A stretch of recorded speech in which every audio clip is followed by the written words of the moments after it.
আসসালামু আলাইকুম রহমতুল্লাহি ওয়া বারাকাতুহু। আমি হাবিব আছি আপনার সাথে। আজকে খুব গুরুত্বপূর্ণ একটি বিষয় নিয়ে কথা বলার জন্য চেষ্টা করছি। সেটা হচ্ছে মাননীয় প্রধানমন্ত্রী ফ্যাসিস্ট সরকার শেখ হাসিনা যখন এই সোনার বাংলাদেশ থেকে তাড়িয়ে দেওয়া হলো তৌহিদি জনতার মাধ্যমে।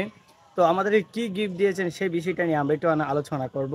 এই সোনার বাংলাদেশে দীর্ঘ ১৫টা বছর ধরে উনি কি দিয়ে রেখে গেলেন আর আমাদেরকে কি দিয়ে গেলেন।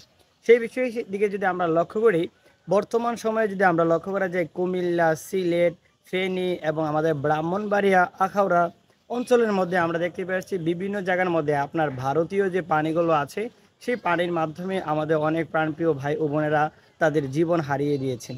আসুন আমরা এই জিনিসটা আমাদের প্রধানমন্ত্রী আমাদেরকে গিফট দিয়ে গেছেন। কি চমৎকার না গিফটটা! যে গিফটের মাধ্যমে মানুষগুলো তাদের জীবনটাকে একদম শেষ করে দিতে হয়েছে। এই জিনিসটা আমরা আমাদের যারা এখন বর্তমানে সরকার আছে তাদের কাছে আমরা রিকোয়েস্ট করব যেন আমাদের আর যেন কোনো প্রাণ যেন না যেতে পারে এই ব্যবস্থাটা আপনারা করে দেওয়ার জন্য। আর আমরা চেষ্টা করব যে যেখান থেকে আছি সে যেখান থেকে আমরা ইনশাআল্লাহ চেষ্টা করব যে আমরা আমাদের মাতৃভূমির প্রত্যেকটা নাগরিককে সেভ করার জন্য এবং তাদেরকে আশ্রয় দেওয়ার জন্য এবং তাদেরকে আমরা যতটুকু পারি সাহায্য সহযোগিতা করব ইনশাআল্লাহ। এবং আমরা যদি যাদের তৌফিক নাই সাহায্য সহযোগিতা করার, ইনশাআল্লাহ আমরা তাদের জন্য ইনশাআল্লাহ দোয়া করব যেন আল্লাহ রাব্বুল আলামিন যেন আমাদের এই সোনার বাংলাদেশকে শান্তি করে দেখ এবং আমাদের সোনার বাংলাদেশের মধ্যে যেন শান্তি ফিরে আসুক। আসসালামু আলাইকুম ওয়া রাহমাতুল্লাহ।